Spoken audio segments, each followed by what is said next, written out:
দৰে শিক্ষাৰ্থী আমি আমাৰ শ্ৰেণীকোঠাত প্ৰায় পাই আহিছোঁ। শিশুজনৰ পঢ়াৰ প্ৰতি অত্যন্ত ধাউতি আছে, কিন্তু তেওঁ যেনেদৰে বিচাৰিছে তেনেদৰে যেন পঢ়িব পৰা নাই। শিশুটিৰ পঠনৰ ক্ষেত্ৰত কি কি কাৰকে বাধা দিছে বুলি আপোনাৰ ধাৰণা হয় বাৰু? এতিয়া আমি আন এটি শিশুৰ পঠনৰ পৰ্যবেক্ষণ কৰি চাওঁচোন আহক।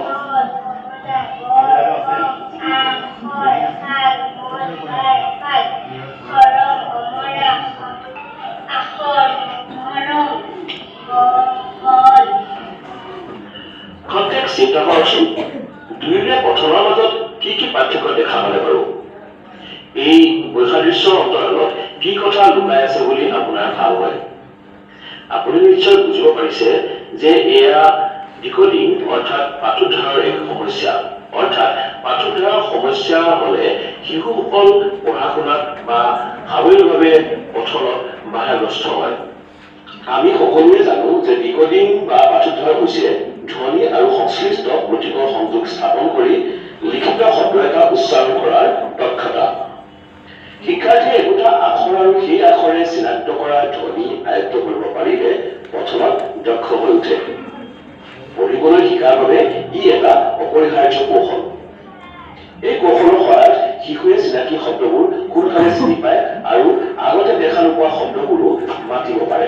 অৱশ্যে এইখিনিতে এষাৰ কথা আমি মনত ৰখা উচিত হ'ব যে শিশুক পাঠ্যমানে কিছুমান শব্দৰ সৈতে পৰিচিত কৰাব লাগে। কাৰণ পাৰ, পাৰ, বাৰ, বাৰ ইত্যাদি শব্দবোৰ একে আখৰে যদিও গঠিত হৈছে, কিন্তু প্ৰসংগভেদে ইয়াৰ উচ্চাৰণ বেলেগ হয়। গতিকে এইবোৰ যাতে শিশুসকলে অনায়াসে মাতিব পাৰে, তাৰ বাবে শিশুসকলক উক্ত প্ৰসংগ বা সঠিক প্ৰসংগৰ সৈতে আমি পৰিচয় কৰাই দিয়া উচিত। আৰু তাৰ বাবে শিশুক আমি পাঠ্যমানে যাতে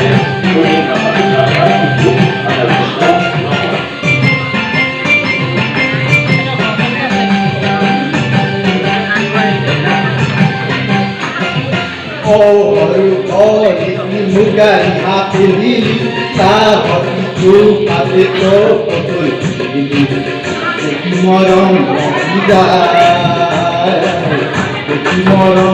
nagida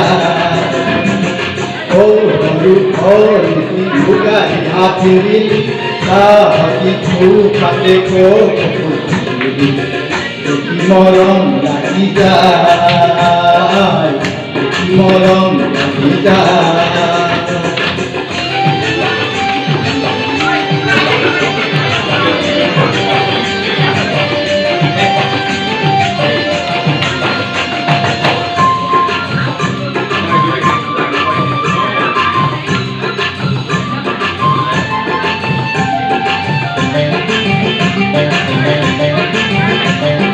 Ponere sapori como pulice por ojaloteo te dice Ponere sapori como pulice por ojaloteo te dice Liri kolai te vida Liri kolai te vida Selai don Hãy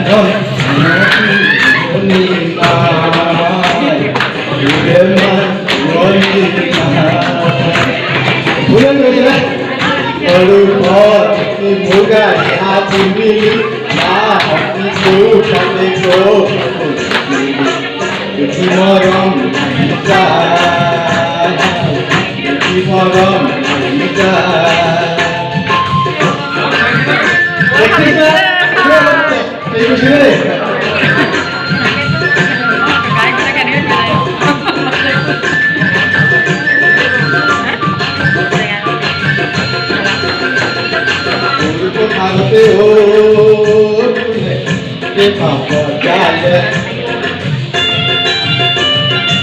Ghiền Mì Gõ để không bỏ lỡ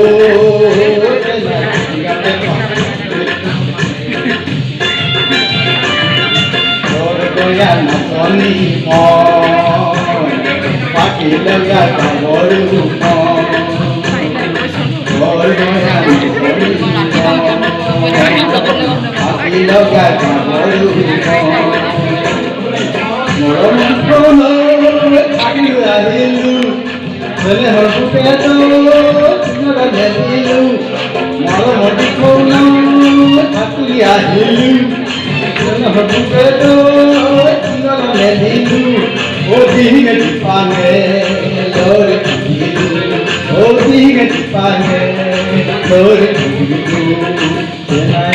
চেনাই তথাপি পালু তথাপি পালু ও বড় বড় মুদাই হাতি really লা মরম পিতা মরম পিতা